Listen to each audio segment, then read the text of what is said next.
गुरु आपकी कृपा से सब काम हो रहा है। ओ करते हो तुम गुरुवर, करते हो तुम गुरुवर, मेरा नाम हो रहा है। गुरु आपकी कृपा से सब काम हो रहा है। प्रभु आपकी कृपा से सब काम हो रहा है। प्रभु आपकी कृपा से सब काम हो रहा है।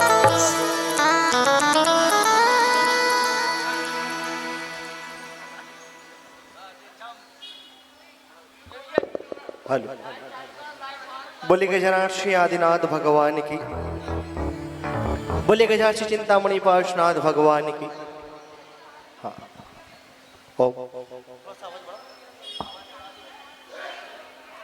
हाँ, लीजिए मंगल आरती करते हैं।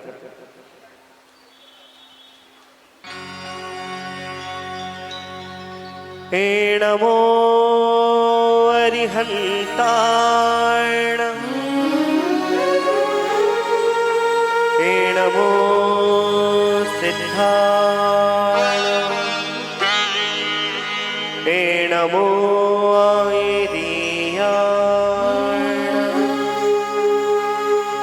नमो अच्छायाण, हे नमो लोए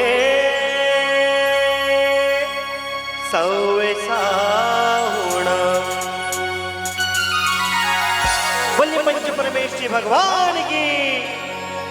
बाजे छम छम छम छमा छम, बाजे घुंघरू, बाजे घुंघरू, हाथों में दीपक लेके आरती करो। बाजे छम छम छम छमा छम, बाजे घुंघरू, ओ बाजे घुंघरू, हाथों में दीपक लेके आरती करो। बाजे छम छम छम छम।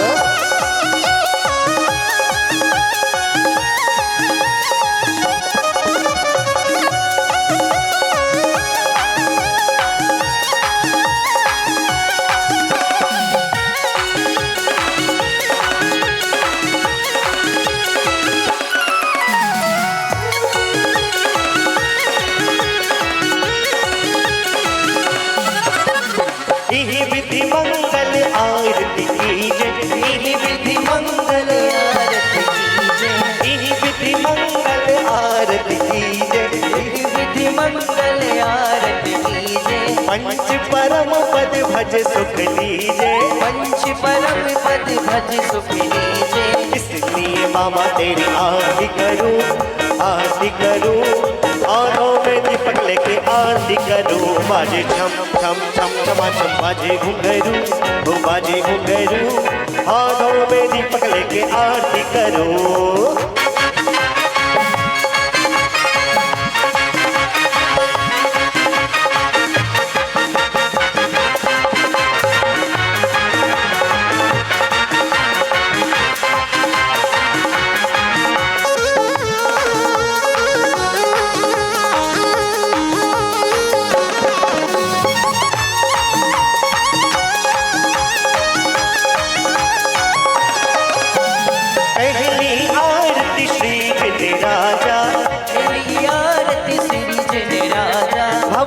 पार उतार जिहाजा, भवदति पार उतार जिहाजा।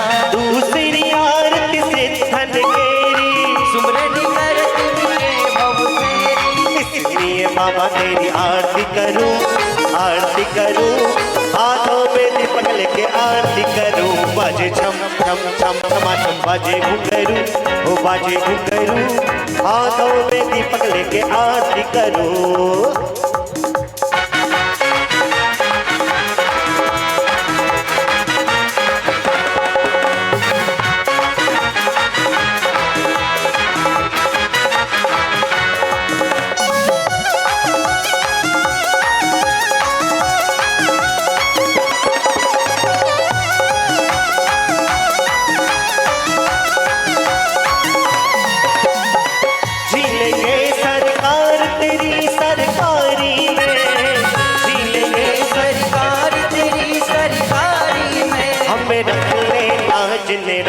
तेरी दरबारी में हमें रख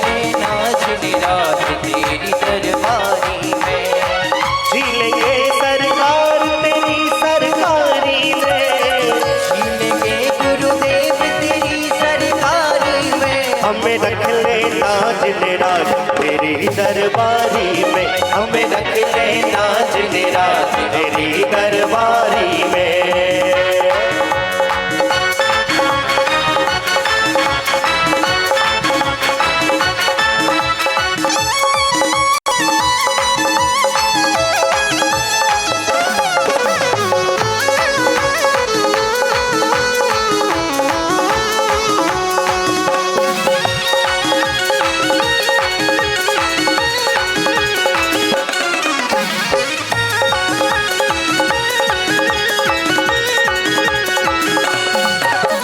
तीसरी आरती सूर्य मुनिंदा, तीसरी आरती सूर्य मुनिंदा, जन्म मरण दुख दूर करिंदा, जन्म मरण दुख दूर करिंदा। चौथी आरती श्री उपजाया, चौथी आरती श्री उपजाया, दर्शन देखत पाप पलाया। बाजे छम छम छम छमा छम बाजे घुंघरू, ओ बाजे घुंघरू, हाथों में दीपक लेके आरती करूं। बाजे छम छम छम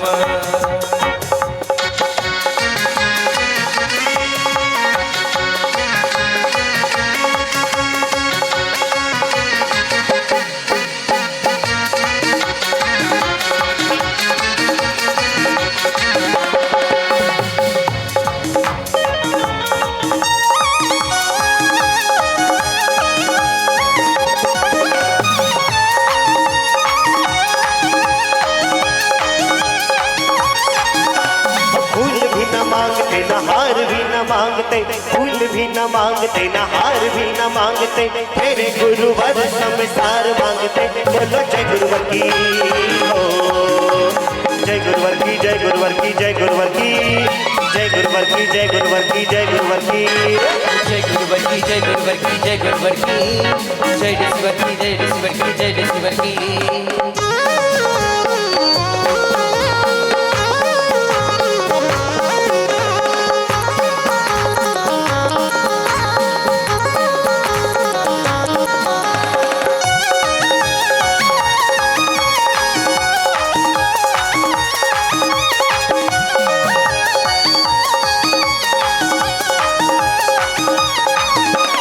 पांचवी आरती साध तिहारी, पांचवी आरती साध तिहारी, उमति विनाशन शिव अधिकारी, उमति विनाशन शिव अधिकारी। इसलिए मामा तेरी आरती करूं, आरती करूं, हाथों में दीपक लेके आरती करूं। बाजे छम छम छम छम छम बाजे घुंघरू, ओ बाजे घुंघरू, हाथों में दीपक लेके आरती करूं। बाजे छम छम छम छम छम बाजे घुंघरू, ओ बाजे घुंघरू, हाथों में दीपक लेके आरती करूं, हाथों में दीपक लेके आरती करूं, हाथों में दीपक लेके आरती करूं।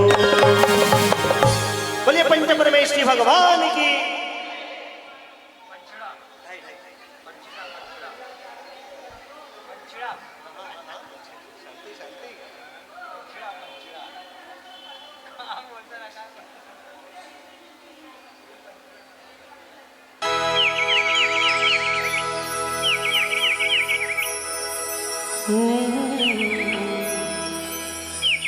मेरी ये नैया है प्रभु तेरे हवाले, मेरी ये नैया है प्रभु तेरे हवाले, तू न संभाले तो हमें कौन संभाले, तू न संभाले तो हमें कौन संभाले। जय शांतिनाथ, शांतिनाथ, पारसनाथ, पावापुरी वाले, तू न संभाले तो हमें कौन संभाले। मेरी ये नैया है प्रभु तेरे हवाले, ओ मेरी ये नैया है प्रभु तेरे हवाले, ओ मेरी नैया है प्रभु तेरे हवाले, तू न संभाले तो हमें कौन संभाले, और तू न संभाले तो हमें कौन संभाले। जय शांतिनाथ, तारनहारे, भक्तों के प्यारे, तू न संभाले तो हमें कौन संभाले।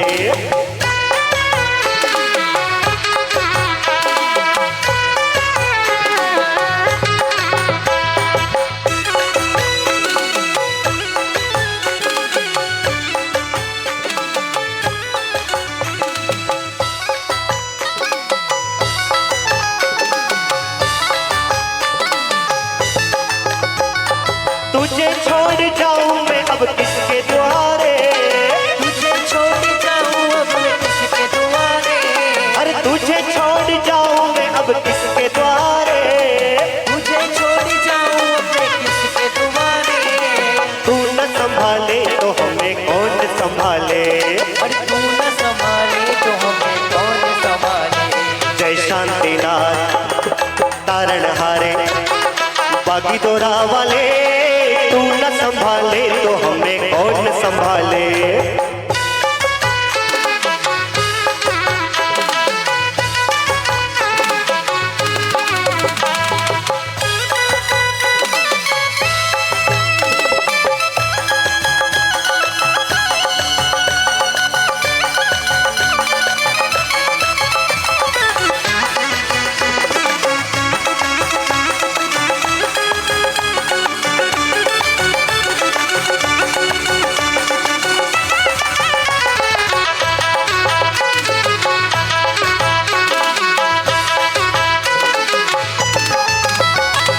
शांतिनाथ स्वामी मेरे नैनों के तारे, शांतिनाथ स्वामी मेरे नैनों के तारे, शांतिनाथ स्वामी मेरे नैनों के तारे, शांतिनाथ स्वामी मेरे नैनों के तारे, मेरे सारे काज स्वामी आप सवारे। ओ मेरे सारे काज स्वामी आप सवारे। जय शांतिनाथ तारनहारे, बागी तो राह वाले तू न संभाले तो हमें कौन संभाले।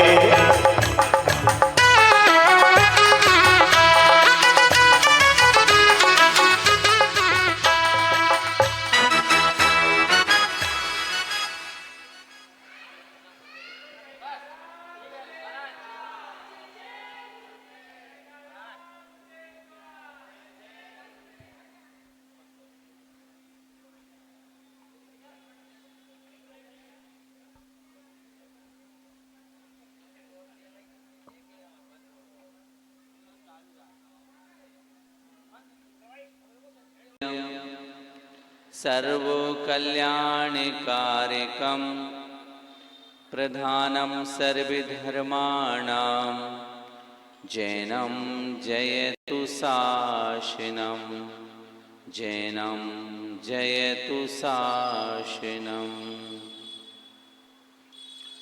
विजितमदनकेतुं निर्मूलं निर्विकारं, रहते सकल संगम संयमासक्तु चित्तम। सुनय निपुण भावम ज्ञाति तत्व प्रपंचम, जनन मरण भीतम सद्गुरुं नौमि नित्यं, जनन मरण भीतम सद्गुरुं नौमि नित्यं। श्री पार्श्वनाथ भगवान की, श्री गुरुवर विद्यासागर जी महाराज की, श्री गुरुवर समय सागर जी महाराज की, समस्त मुनि संघ की 9 बार नमो।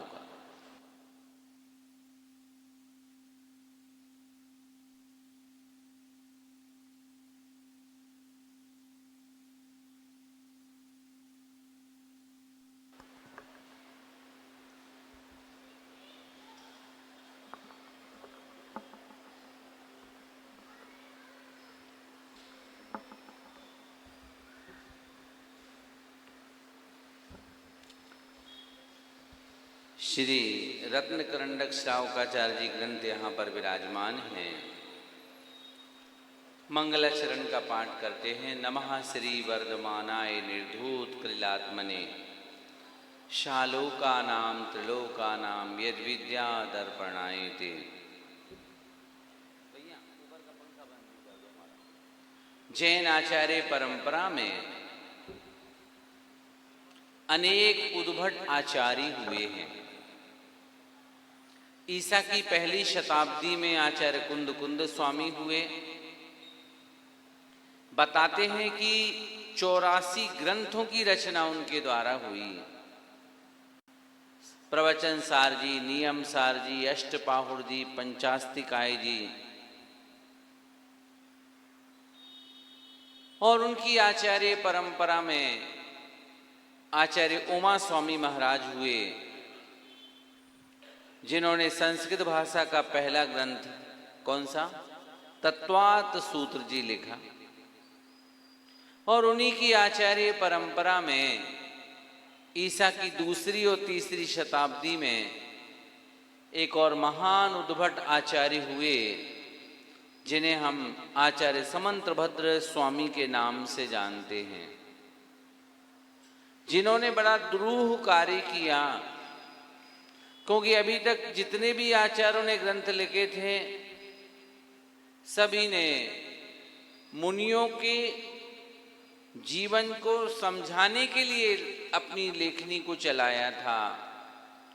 श्रमण धर्म की मुख्यता को लेकर के विवेचन किया था। लेकिन आचार्य समंतभद्र स्वामी ने उस जमाने में सोचा होगा, आगे आने वाले समय में अभी जो मौखिक धर्म की चर्चा हो रही है कि श्रावक का धर्म ऐसा होना चाहिए, बट्टकेर स्वामी ने मूलाचार ग्रंथ लिख दिया है, उसमें श्रमण की चर्या कैसी होनी चाहिए ये बात तो आ गई है, लेकिन श्रावक की चर्या कैसी होनी चाहिए अभी तक लेखनी के द्वारा कोई ग्रंथ रचा नहीं है। क्यों ना ऐसा काम हो जाए कि आगे आने वाले समय में जब ये धर्म की मौखिक चर्चा न मिले, तब कम से कम एक शुद्ध की धरोहर लोगों के बीच में रहे, जिसको देख करके लोग जान सकें कि श्रावक का धर्म ऐसा होता है। इस पवित्र सोच ने 150 श्लोकों की रचना रच दी और ग्रंथ बन गया। मुख से बोलो, रत्नकरंडक श्रावकाचार। एक बार आचार्य भगवान के श्रीमुख से सुना था, रत्नकरंडक श्रावकाचार ग्रंथ के प्रारंभिक के 41 श्लोकों में सम्यक दर्शन की जितनी सुंदर चर्चा लिखी है, अन्य किसी ग्रंथों में देखने को नहीं मिलती। ऐसी लहजे से बोला था आचार्य ने कि देखने को नहीं मिली। यानी बहुत ही सार गर्भित सम्यक दर्शन कैसे हो सकता है, इसका विवेचन समंतभद्र स्वामी ने 41 श्लोकों के माध्यम से प्रस्तुत किया। फिर दूसरे अध्याय में 5 श्लोकों के माध्यम से सम्यक ज्ञान की विवेचना की है। फिर बाद में 12 व्रत कौन से श्रावक के होते हैं, 12 व्रतों में कौन से अतिचार लगते हैं, और अंत में संलेखना कैसे ली जाती है, और उस संलेखना का वर्णन किया है। एक अध्याय में तो पूरी 11 प्रतिमाओं का वर्णन किया है, एक अध्याय में तो संलेखना की पूरी विधि को बताया है। मतलब जीने से लेकर के मरने तक की पूरी श्रावक की कला जो बताई है, वो ग्रंथ अद्भुत है, जिसको अपन रत्नकरंडक श्रावकाचार के नाम से जानते हैं। हर गृहस्थ को एक बार सांगोपांग पढ़ ही लेना चाहिए। ये तो धर्मात्मा नगर है, अनेकों बार तुम लोगों ने उस ग्रंथ का आलोड़न किया होगा। पर आचार्य श्री हमेशा बोलते थे, जितनी बार पढ़ोगे, जितनी बार उसको सुनोगे, एक नई चीज मिलती चली जाएगी। जैन आचार्य परंपरा में एक ऐसे महान आचार्य हुए थे समंतभद्र स्वामी, सर्वविदित है। शरीर में व्याधि आई थी, गुरु आज्ञा से औषधि लेनी पड़ी थी, और किसी स्थान पर रुक करके उन्होंने अपने जो रोग था, कोई बताएगा कौन सा रोग था? बहुत विदुषी महिलाएं हैं यहाँ पर। उस भस्मक व्याधि रोग को समन करने के लिए किसी एक ऐसे स्थान पर रुक गए थे वो, जहाँ चढ़ोतरी चढ़ाई जाती थी। धीरे धीरे रोग का शमन हुआ, और वहाँ के राजा ने इस बात को जाना कि भाई तुम यहाँ रुके तो हो, लेकिन भगवान की पूजा पाठ तो करते नजर ही नहीं आते। तब उन्होंने कहा था, ए माथा सबके सामने नहीं झुकेगा, ये उसके सामने झुकेगा जिसके पास में गुणवत्ता होगी। फिर क्या, राजा ने जबरन उस पाषाण के सामने प्रणाम करने के लिए कहा था। और क्या चमत्कार हुआ था आप सबको विदित है कि आदिनाथ भगवान से लेकर के 24 तीर्थंकर भगवान का स्मरण उन्होंने किया, लेकिन 8वें भगवान कौन से, चंद्रप्रभ भगवान का जब स्मरण किया उन्होंने, तुरंत उस पाषाण से चंद्रप्रभ भगवान की प्रतिमा प्रकट हो गई। बोलो चंद्रप्रभ भगवान की। अब एक सवाल खड़ा हो सकता है आपके दिमाग में कि आदिनाथ की क्यों नहीं हुई, सुपार्श्वनाथ की क्यों नहीं हुई, कोई बताएगा? चंद्री प्रभु भगवान की प्रतिमा प्रकट क्यों हुई? नहीं, बात सिर्फ इतनी है, अगर आपने कभी स्वयंभू स्त्रोत पढ़ा हो, 7 भगवान की स्तवन में उन्होंने मात्र भगवान का गुणानुवाद किया है, प्रणाम निवेदित नहीं किया। अभी भगवान आप इतने महान हो, आप इतने महान हो। लेकिन जब 8वें भगवान का स्मरण करने के लिए उन्होंने अपने शब्दों को संजोया और कहना चालू किया, चंद प्रभम चंद्र मरीचि गौरम चंद्र द्वितीयम जगतीव कांतम और वंदे विवंदम। ध्यान देना जरा, जैसी उन्होंने कहा वंदे विवंदम, ऐसे चंद्रप्रभु भगवान को मैं प्रणाम करता हूँ। शायद मैं तो समझता हूँ आदिनाथ भगवान के सामने वो प्रणाम कर लेते ना तो भगवान की मूर्ति प्रकट हो जाती। बस फिर क्या, यहाँ प्रणाम करना, चंद्रप्रभु भगवान की प्रतिमा का प्रकट हो जाना। राजा देख करके स्तब्ध हो गया। उस राजा ने भी जैनत्व को स्वीकार कर लिया, वो भी समझ गया, वीतरागता की महिमा को समझ गया और निर्गंतता की महिमा को समझ गया। और भगवान की वीतराग छवि को देखने के बाद उसने जीवन भर इनकी उपासना करके अपना जीवन व्यतीत करूंगा, ऐसा संकल्प लिया। बताते हैं केवल राजा नहीं बदला, राजा की पूरी प्रजा धर्ममय हो गई, अहिंसा धर्म की उपासक बन गई, निर्गंत मुनियों की उपासक बन गई। ऐसे चंद्रप्रभु भगवान समंतभद्र स्वामी के प्रणाम करने से वो प्रतिमा प्रकट हुई थी। और कहते हैं न्याय के धुरंधर विद्वान थे, अनेक ग्रंथ लिखे उन्होंने, लेकिन एक ग्रंथ अपने आप में एक अमिट छाप छोड़ करके गया। और उन समंतभद्र स्वामी ऐसे आचार्य थे, वादी प्रतिवादी कोई उनके सामने क्यों ना आ जाए, ध्यान देना जरा, वादी प्रतिवादी कोई उनके सामने क्यों ना आ जाए, वो सबकी बातों को तो सुनते थे और ऐसा सटीक जवाब देते थे, एक ही उत्तर देते थे कि एक उत्तर में सब निरुत्तरत हो जाते थे और सब कह लेते थे हमने जो बात रखी थी वो अधूरी थी, आपने जो रखी है वो सम्यक है, आपने जो कथन किया है उसको हम स्वीकार करते हैं। हमने मत रखा था पंचभूत मूल तत्वों से मिलकर के आत्मा बनी है, मामला गड़बड़ हो गया। किसी ने मत रखा था ज्ञान अलग है और आत्मा अलग है।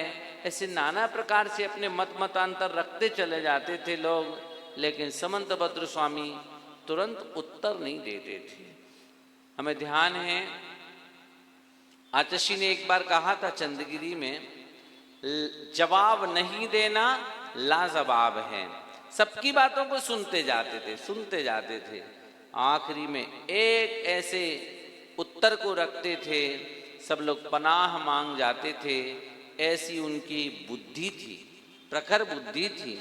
ऐसे समंतभद्र स्वामी के द्वारा रचा हुआ यह रत्नकरंडक श्रावकाचार ग्रंथ यहाँ पर विराजमान हैं। एक बात बताता हूँ, ध्यान देने जैसी बात है। सुन रहे कि नहीं सुन रहे, बोलो ना, ध्यान से सुनो। कम लोगों इस बात की चिंता नहीं करना। अरे भैया, आकाश मार्ग से 2 मुनि महाराज जी विहार कर रहे थे और अब यहाँ तो ये लगा हुआ, क्या कहते हैं, मीडिया कहलाता है, इससे तो कई लोग सुन लेंगे, नहीं समझ रहे हैं।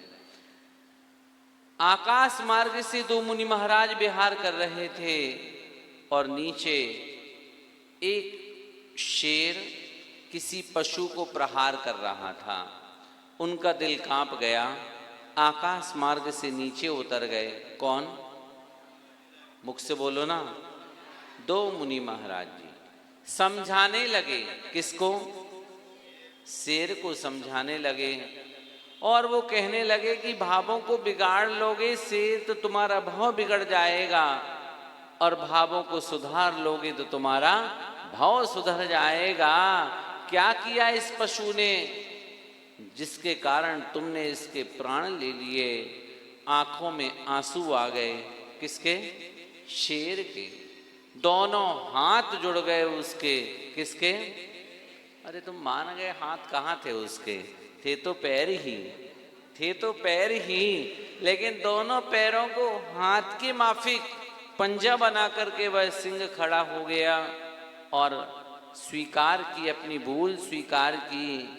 महाराज ने कहा, भूल होना कोई बहुत बड़ी बात नहीं है, पर भूल करना बहुत बड़ी गलत बात है।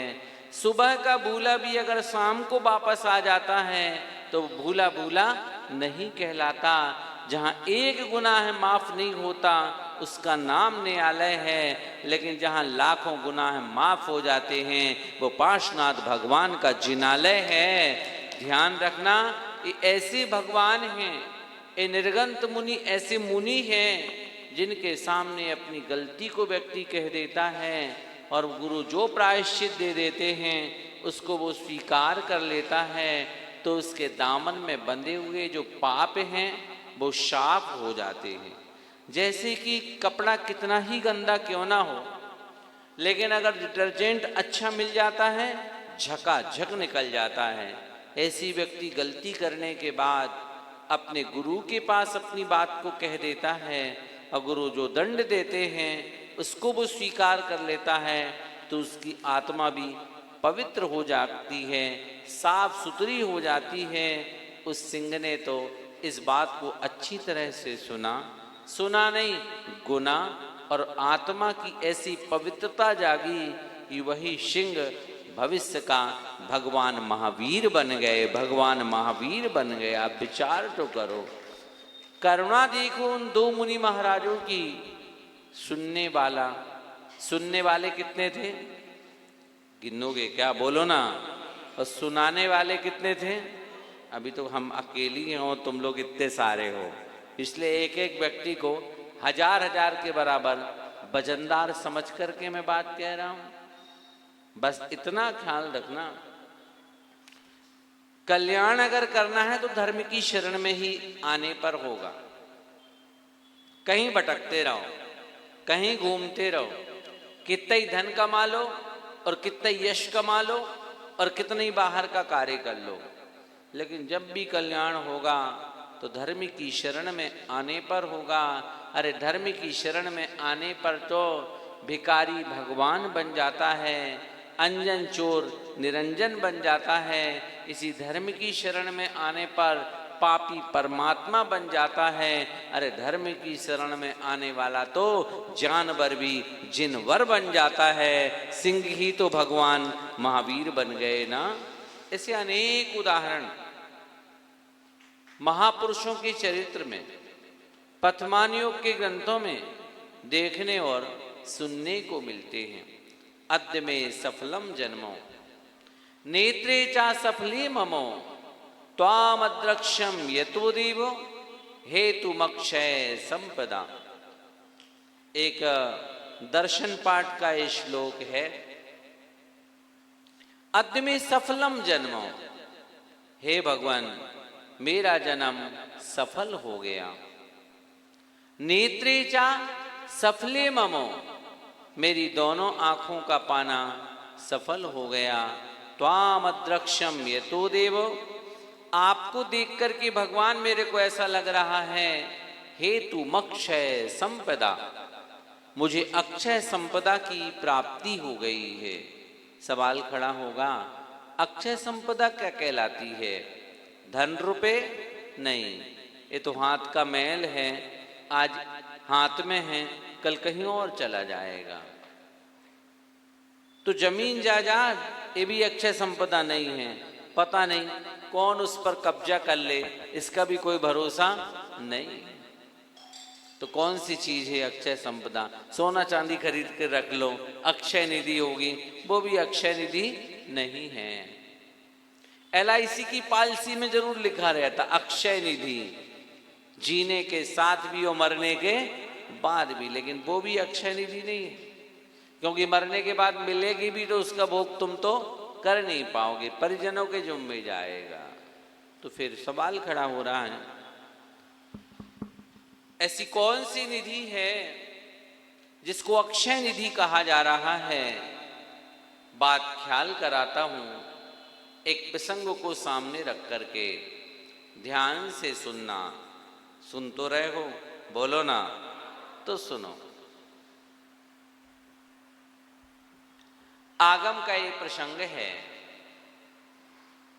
आचार्य जी ने कहा था एक बार कि कभी भी वचनिका करो, यहां वहां की उदाहरण नहीं दिया करो। हमारे जैन आचार्यों ने ऐसे शानदार उदाहरण दिए हैं जो व्यक्ति के चित्त को परिवर्तित करने में परम सहायक कारण बन सकते हैं, और उनको सुनने मात्र से मन की विशुद्धि बढ़ती है। आचार्यों के द्वारा लिखा जाने वाला एक प्रसंग ख्याल आया है जो आपके सामने रखता हूं। कहीं राजाओं के नाम भूल जाऊंगा तो ग्रंथ में उठा करके देख लेना, भूल जाऊंगा तो एक था राजा ऐसा बोल दूंगा, और याद रहेगा तो नाम बोल दूंगा। किसी स्थान का था वो राजा, नाम था उसका पद्मरथ। नाम मुख से बोलो जरा, पद्मरथ। युवा अवस्था में वो राजा बन गया था। उसके पिता ने उसे धन संपत्ति तो दी थी, लेकिन संस्कार नहीं दे पाया था। कम उम्र में राजा बना, उसे मद आ गया। पैसों की अधिकता से वो पापों में लग गया। ऐसे ऐसे पाप जिनके बारे में कहना भी मुझे ठीक नहीं लग रहा है, आप समझ जाओ, उन सब पापों को धड़ाधड़ करता रहता था वह राजा पद्मरथ। उसकी पत्नी समझाती थी, लेकिन वो सुनने के लिए तैयार नहीं था। जिस समय वो राजा के पद पर प्रतिष्ठित हुआ, उसने एक गवेषणा की थी, जाओ सभी मंदिरों में ताले लगवा दो, मेरी मर्जी के बिना कोई मंदिर नहीं खोलेगा, मेरी मर्जी के बिना कोई धार्मिक अनुष्ठान संपन्न नहीं कर सकता। सब लोगों का मन बड़ा दुखी रहता था, पर कोई क्या बोले, किससे बोले, क्योंकि राजा ही तो इस सोच का था ना। वो जो ठान लेता था वो करके रहता था, झुकना तो उसने कभी सीखा ही नहीं था, सबको झुकाता रहता था। हुआ ऐसा, एक दिन वो शिकार खेलने के लिए गया। रोज ही जाता था, रोज की तरह आज भी शिकार खेलने के लिए गया। पूरा दिन निकल गया, लेकिन उसे कोई शिकार नहीं मिला। संगी साथी तो लौट करके आ गए, लेकिन राजा ने कहा शिकार किए बिना तो लौटूंगा ही नहीं। उसने पूरी रात जंगल में व्यतीत कर ली। किसने? बोलो ना, राजा ने। क्या नाम था राजा का? पद्मरथ। अगले दिन एक सुंदर सा खरगोश सामने से निकला। राजा का मन प्रसन्न हो गया। उसे लगा निशानेबाज तो इतना जबरदस्त था कि एक पल में उसे मौत के घाट उतार देता, लेकिन उसने सोचा इतना सुंदर खरगोश है, इसे भला क्या किसी अस्त्र शस्त्र से मारूं, इसे तो ऐसे ही हाथ में लेकर के ही मौत के घाट उतार दूंगा। और यह सुंदर लग रहा है, क्यों ना अपने हाथ में लूं, थोड़ा सहलाऊं, थोड़ा खिलाऊं, फिर खेल खत्म कर दूंगा। सो उसने अस्त्र शस्त्र को तो नहीं उठाया और दौड़ पड़ा खरगोश की ओर। खरगोश को भी समझने में देर नहीं लगी। जंगल में रोज एक चीत्कार सुनाई पड़ती थी और हमारे जंगल का एक कोई प्राणी मौत के घाट उतरा हुआ मिलता था। आज वही ये राजा है जो मारता था पशुओं को, आज मैं इसके चंगुल में फंस गया हूँ। प्राण तो सबको प्यारे होते हैं। दौड़ पड़ा हुआ है खरगोश अपनी जान बचाने के लिए।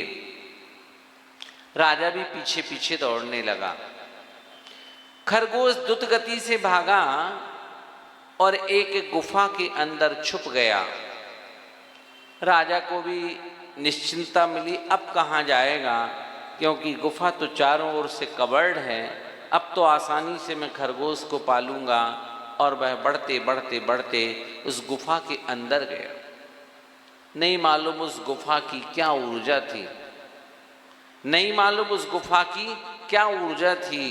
देखो, स्थान का भी बड़ा महत्व होता है। अभी तक तो उसके परिणाम कलुषित थे, लेकिन जैसे ही गुफा में उसने प्रवेश किया उसके परिणाम बड़े निर्मल हो गए। अभी हम आचार्य महाराज के आशीर्वाद से गंजवासोदा गए थे। वहाँ एक अन्य संघ के मुनि महाराज जी हैं, 85 वर्ष के उत्कर्ष सागर जी महाराज, उनकी संलेखना चल रही है। तो हम देख रहे थे कि 4 महीने होने वाले हैं। हम लोग बोलते थे महाराज जी केस लॉन्च का समय आ गया। सुन करके वो कहते थे शरीर में शक्ति नहीं है, शरीर क्षीण हो रहा था। हम लोगों को भी लगता था कैसे इस उम्र में केस लॉन्च करेंगे। हम लोगों ने मन में विचार किया कि एक काम करो, अपन कमरा बदल करके देखो। लोगों ने बताया भैया जी वो वाले कमरे में जब भी गंजवासोदा में आचार्य विद्यासागर जी महाराज आए, आचार्य समय सागर जी महाराज आए, जब वो निर्यापक थे तो इस कमरे में रुकते थे। हम लोगों ने सोचा कि चलो अपन कमरा बदल करके देखें। हम लोग एक दिन आहार के बाद उनको बिना बताए उस कमरे में ले जा करके उनको बिठाल दिया। सच बताऊं, उस कमरे का परिणाम ये निकला, सुबह से लेकर के शाम तक तो उन्होंने मालाएं फेरी फेरी और रात को 10 बजे वो बोले भैया जी लोगों, 2-3 भैया लोगों को बुला दो, मेरा केस लॉन्च करने का मन बन रहा है। और उन्होंने केस लॉन्च चालू कर दिए।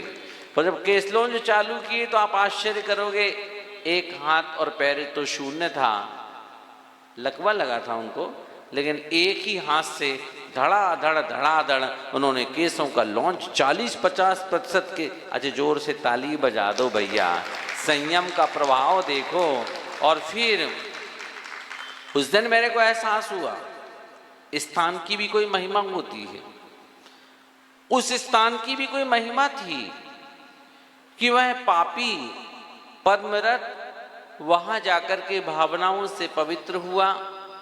और जैसे ही पवित्र हुआ, अस्त्र शस्त्र को तो किनारे पर रखा, आगे बढ़ते बढ़ते बढ़ते उसने पाया उस गुफा के अंदर एक साधक विराजमान है। वो बैठ गया, उसे लगा कोई मूर्ति है, मूर्ति के सामने बैठ गया पद्मरथ। बीतराग मुद्रा थी। वैसे तो उसे भगवान से कोई प्रयोजन नहीं था, मंदिर जाने की बात तो दूर, मंदिर जाने से रोकता था लोगों को। लेकिन इत्तेफाक की बात, मंदिर आया भी नहीं था, लेकिन भेंट हो गई, बैठ गया। उस वीतराग मुद्रा में ऐसा आकर्षण था कि उठने का मन ही नहीं हुआ। घंटे, 2 घंटे, 3 घंटे निकल गए। वो तो भूल गया कि मैं किस पर्पस से यहाँ आया हूँ। इतना ही नहीं, जब 3 घंटे के बाद आंखों की पलकें झपकी तो वो चौंक गया। अरे ये क्या, मैं जिसको मूर्ति समझ रहा था वो मूर्ति नहीं है। यहाँ तो कोई दिगंबर मुनि महाराज विराजमान हैं, लेकिन ये कोई भगवान से कम नहीं है। देखो, कुछ साधक ऐसे होते हैं जिनके पास जाओ तो उठने का मन नहीं होता। ऐसे हमारे आचार्य विद्यासागर जी महाराज थे और ऐसे हमारे आचार्य समय सागर जी महाराज हैं। इनके कक्षे में बैठ जाओ तो भगाना ही पड़ता कि भैया हो गया बहुत, जाओ तुम। वो बोले तो ऐसा लगता है बोलते जाए और अपन सुनते चले जाएं, कितने घंटे निकल जाएं पता ही नहीं चले। ऐसी उस आभा मंडल का प्रभाव इतना अद्भुत था कि वो तो बैठ गए। पर वो सोचने लगा ये तो कोई दिगंबर मुनि महाराज हैं, जो कुछ भी हो भगवान से कम नहीं है। तो जैसे ही आँख खुली महाराज की और उसके दोनों हाथ जुड़ गए, किसके? और उसने जीवन में पहली बार प्रणाम निवेदित किया। महाराज ने शुभाशीष दिया और कहा, अरे पद्मरथ तुम यहाँ कैसे? वो चौंक गया, अरे ये तो मेरे को नाम से जानते हैं, राजा हूं ना, जानते होंगे। महाराज का दूसरा वाक्य बोला, अरे तुम तो किसी और उद्देश्य से आए थे, उद्देश्य तो तुम्हारा पूरा हुआ नहीं। खरगोश को नहीं ढूंढना क्या तुम्हें? अब तो उसका माथा घूम गया कि ये तो सिर्फ हमको ही पता बस है कि हम यहाँ खरगोश को पाने के लिए आए हैं, इनको पता कैसे चल गया? पक्का है ये महाराज कोई छोटी मोटी चीज? बोलो ना, सच बताऊं दिगंबर मुनि महाराज कोई छोटी मोटी चीज होते ही नहीं। दुनिया की सारी मूर्तियां एक तरफ और दिगंबर भगवान की मूर्ति एक तरफ और दिगंबर सारे संत एक तरफ और दिगंबर संत एक तरफ, इनका कोई तोड़ ही नहीं है, इनका कोई जवाब ही नहीं। हुआ ऐसा, वो तो बैठ गया, आंखों से आंसू निकलने लग गए। महाराज ने संबोधन देना चालू किया, अरे पद्मरथ कितना अपना जीवन खराब करेगा? सातों व्यसनों को करते हुए तूने अपनी जिंदगी का बहुभाग व्यतीत कर दिया। अरे एक एक व्यसन का फल दुर्गति है। तू सातों व्यसनों में लगा हुआ है, तेरा अगला भाव क्या होगा? क्या तुझे अगले भाव की कोई चिंता नहीं है? कान खुल गए, पहली बार खुल गए, किसके? पद्मरथ राजा के। महाराज ने कहा, जब जागो तभी सवेरा। सुबह का भूला भी शाम को वापस आ जाता है, भूला भूला नहीं कहलाता। महाराज ने एक एक व्यसन और एक एक व्यसन से मिलने वाले खोटे फल की व्याख्या कहना चालू कर दी और बताया, इन व्यसनों को तज दोगे तो क्या उपलब्धि होगी? बड़ी अलौकिक होगी। सारी बातों को सुन करके उस पद्मरथ राजा ने हाथ जोड़ करके संकल्प लिया, अब जीवन बदलता हूँ। आने वाला पद्मरथ कोई और था, अब यहाँ से जाने वाला पद्मरथ कोई और होगा। जीवन भर 7 व्यसन में से एक व्यसन को भी स्वीकार नहीं करूंगा। संकल्पित हो गया, अब मुझे आत्मा का कल्याण करना है। जाग उठी भावना। महाराज ने कहा, पद्मरथ सही में अगर तुम्हें कल्याण करना है तो तुम्हें एक उपाय बताता हूँ। बताओ महाराज। अब जो कहोगे वही मानूंगा, क्योंकि मुझे तो अपनी आत्मा का, मुख से बोलो ना, कल्याण करना। तो फिर एक काम करो, तुम मिथिला नगरी के हो। हाँ मैं नाम भूल रहा था, एक कहीं का राजा नहीं, मिथिला नगरी का ये राजा था। तुम एक काम करो, अपनी मिथिला नगरी जाओ। पहले तो नगर वासियों को संतुष्ट करो, क्योंकि 2 दिन हो गए हैं, सब आकुल व्याकुल हैं। महाराज तो रिद्धि से संपन्न मुनि महाराज वहां विराजे थे, उनके ज्ञान में तो सब कुछ बात पकड़ में आ रही थी। जाओ सब लोगों को यथायोग्य संतुष्ट करो और तुम्हारी ही मिथिला नगरी के निकटवर्ती चंपापुर नाम की नगरी में 12वें तीर्थंकर कौन? श्री वाष्पूज भगवान को अब्बी केवल ज्ञान की प्राप्ति हुई है, उनका भव्य दिव्य समोशरण लगा हुआ है। जाओ उनके चरणों में, तुम्हारा कल्याण हो जाएगा। जैसी आपकी आज्ञा। चल पड़ा वो पद्मरथ अपने नगर की ओर। जैसे ही मिथिला नगरी आया, अपने सिंहासन पर बैठा, पल भर नहीं लगा, पूरी प्रजा उमड़ पड़ी। क्योंकि जब सबको पता चला कि हमारे राजा आ गए हैं, देखो राजा कैसे ही था, राजा तो राजा ही था, पूरी प्रजा खचाखच राजसभा में भर गई। सौधर्मेंद्र की सभा लगी हुई है, सुधर्मा सभा। तत्व चर्चा के दौरान एक देव ने पूछा, मध्यलोक में अबरस सम्यक दृष्टियों में सबसे उत्कृष्ट लब्धि स्थान किसके हैं? यानी जिसने प्रतिमा नहीं ली हो, उन लोगों में सबसे अच्छे परिणाम किसके हैं?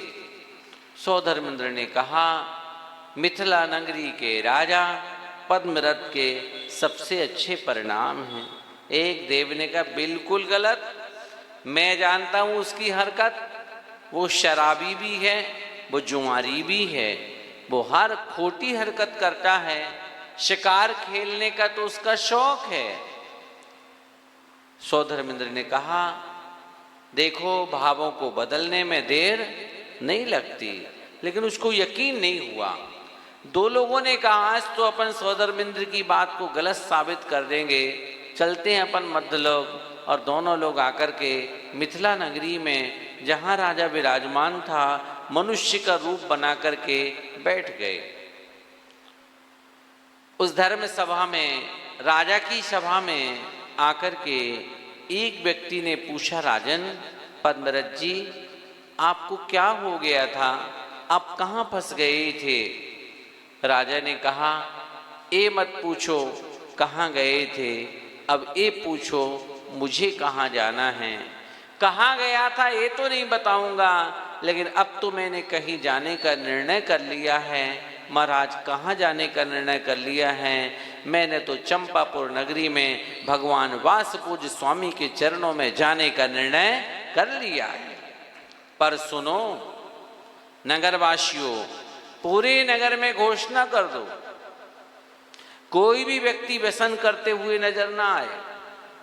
एक व्यक्ति भी अगर व्यसन करते हुए नजर आएगा, चाहे वह राजपुत्र क्यों ना हो, चाहे वह राजा क्यों ना हो, उसे देश से निकाल दिया जाएगा। लोगों के दिलों में तो खुशी की लहर आ गई। अरे ये क्या, अपना राजा ही इतनी बढ़िया घोषणा कर रहा है। और राजा बोलता है, नगरवासियों जाओ, जिन जिन मंदिरों में ताले लगवाए हैं सबके ताले खोल दो, और सबसे कहो जिसको जब धार्मिक अनुष्ठान करना है, ठाट बाट से हर मंदिरों में अनुष्ठान जारी रखे जाएं। नगर में साधुओं का आगमन कराया जाए। लोगों ने कहा, गजब हो गया है महाराज, आप कहाँ का पानी पी कर के आए हो, ये तो बताओ। महाराज ने कहा, ए मत पूछो कहाँ का धर्मामृत पिया है, अब ये पूछो आगे कहाँ का धर्मामृत पीना है, सो तुम्हें बताता हूँ। मैंने तो अब वासपूज्य भगवान के धर्मामृत को पान करने का मन बना लिया है। वो राजा सिंहासन से उठता है। जैसे सिंहासन से उठता है, ग्रंथकार लिखते हैं, देवता उसके आसन को चकनाचूर कर देते हैं। राजन, ये देखो अपशकुन, जनता बोलती है आसन टूट गया है। राजा कहता है, चाहे टूटे आसन और चाहे टूटे सिंहासन, हमने तो समूह शरण में जाने का निर्णय, मुख से बोलो ना, ले लिया है। आगे बढ़ा तो चारों ओर आग लग गई। विक्रिया से लगा दी आग, ये देखो चारों ओर आग है। राजा कहता है कि अब बाहर की आग बुझाऊं कि अंदर की आग बुझाऊं? मुझे तो अब अंदर की आग बुझाने का प्रयोजन है, इसलिए अब मैं बाहर की आग बुझाने में अपना समय नहीं निकालूंगा, क्योंकि अब मैंने तो समूह शरण में जाने का निर्णय ले लिया। राजा आगे बढ़ा, चारों ओर से मूसलाधार बरसात हो गई। राजा ने देखो प्रकृति भी आपको साथ नहीं दे रही है। राजा कहता है, चाहे बरसे पानी और चाहे बरसे ओले, लेकिन मैंने तो समूह शरण में जाने का निर्णय ले लिया है। और राजा बढ़ते बढ़ते बढ़ते बिना किसी की बात सुने समूह शरण में पहुंच गए। वो देव देख कर के चकित तो हैं कि परिवर्तन तो आया है, लेकिन ऐसा नहीं हो सकता कि सबसे अच्छे परिणाम इनके हों, अभी तो और देखेंगे। जैसे ही वासुपूज भगवान के समूह शरण में राजा पद्मरथ पहुंचते हैं, भगवान की शांत छवि को देख करके मन वैराग्य से भर जाता है और यथायोग कोठे में बैठ करके जैसे ही भगवान की दिव्य ध्वनि का पान करते हैं, वैराग्य से तो भरे ही थे, अपने वालों को छोड़ते हैं और अपने दोनों हाथों से अपने वालों से केसों का लॉन्च करते हैं और नग्न दिगंबर मुनि महाराज बन जाते हैं। बोलो पद्मरथ मुनि महाराज की। वो देख करके चकित हो जाता है कि भाई जो बात सुनी थी उससे तो कहीं ऊंची बात निकल गई। और फिर उन पद्मरथ राजा मुनिराज ने ऐसा जबरदस्त तपस्चरण किया, ऐसा जबरदस्त तपस्चरण किया कि तप के प्रभाव से वो गिरवेक आदि गए। आगामी भवों में फिर तपस्चरण करके संसार सीमित कर लिया और तपस्या करके उन्होंने केवल ज्ञान को प्राप्त किया और शुक्ल ध्यान के बल पर से सघातिया कर्मों का क्षय करके केवल ज्ञान के बल पर सिद्ध पद को प्राप्त कर लिया। बोलो सिद्ध भगवान की। काले कल्प सतीपि च गति शिवानाम न विक्रिया लक्ष्या। अब कितने ही कल्प काल क्यों न गुजर जाएं, उनकी आत्मा में कोई विकार आने वाला नहीं है। परम आनंद के धनी बन गए हैं। अरहंत अवस्था में जब वो थे, किसी भव्य जीव ने पूछा था भगवान हम आपका अतीत जानना चाहते हैं, तो उन्होंने कहा अतीत मत जानो, क्योंकि मैं तो पापी था, लेकिन धर्म की शरण में आया तो मैं तो परमात्मा बन गया, मेरा जीवन तो धन्य धन्य हो गया। अद्य में सफलम जन्मो, मेरा जन्म सफल हो गया। नेत्रे चा सफले ममो, मेरी दोनों आँखों का पाना सफल हो गया। त्वामद्रक्षम यतो देव, आपको देख करके हे प्रभु मेरे को ऐसा लगा हेतु मक्षय संपदा, मुझे तो केवल ज्ञान रूपी अक्षय संपदा की प्राप्ति हो गई है। तो बात समझना, अक्षय निधि कोई जड़ निधि नहीं है। अक्षय निधि वो है जिसको अपन केवल ज्ञान कहते हैं, अरहंत भगवान की मुद्रा कहते हैं, वो अक्षय निधि है। ऐसी अक्षय निधि हम और आप सबको प्राप्त होवे, ऐसी मंगल भावना के साथ में और ज़्यादा देर हम व्याख्यान नहीं कर रहे हैं, अपने शब्दों को यहीं थाम रहे हैं। कल फिर इंतज़ार करिएगा 8:30 बजे से। कितने बजे हैं? ठीक है। फिर हम आपके बीच में 40-50 मिनट कल फिर आपसे वार्ता करेंगे। सब लोग खड़े हो जाएं और करें अपन माँ सरस्वती की वंदना। जो लोग बाहर खड़े थे उनको अंदर बुलाता हूँ, अंदर आ जाओ और पूरे उत्साह के साथ में माँ सरस्वती की वंदना कर लो। बड़े भाग्य से माँ जिन वाणी की हमको ये शरण मिली, जब से आपको पाया लगता मेरी अखियाँ हैं खुली। भटकी रही थी माँ तुम बिन हम इस दुनिया में कहाँ कहाँ, कोई ऐसी जगह न बाकी जन्म मरण ना किया जहाँ। जन्म मरण के रोगी की औषधि जग में आप हो एक भली, जब से आपको पाया लगता मेरी अखियाँ है खुली। मित्र यहाँ शत्रु बन जाते, शत्रु भी फिर मित्र बने, पिता पुत्र भाई बन जाते, माँ बहनार सुता बने। नाटक जैसे पात्र सभी हैं, नाटक जैसे पात्र सभी हैं, सच्ची केवल तेरी कही। जब से आपको पाया लगता मेरी अखियां हैं खुली। सब द्रव्यों को भोग चुके हैं, कोई जग में नया नहीं। नए रूप में हमें लुभाता मोहे छलिया दिखा वहीं। शरण आपकी जब से पाई, मोहि की फिर ना एक चली। जब से आपको पाया मेरी अखियां हैं खुली। कल्प वृक्ष हैं यही मेरे, जिनने मुझको शरणा दी। सिद्धि चक्र हैं यही मेरे, जिनने मुझ पर कृपा की। मेरी श्रद्धा मेरी भक्ति, मेरी श्रद्धा मेरी भक्ति, यही मेरे विधान हैं। मेरे गुरुवर विद्यासागर धरती के भगवान हैं। मेरे गुरुवर विद्यासागर धरती के भगवान हैं। मेरे गुरुवर समय के सागर धरती के भगवान हैं। जावाणी के ज्ञान ते सोझे लोका लोके,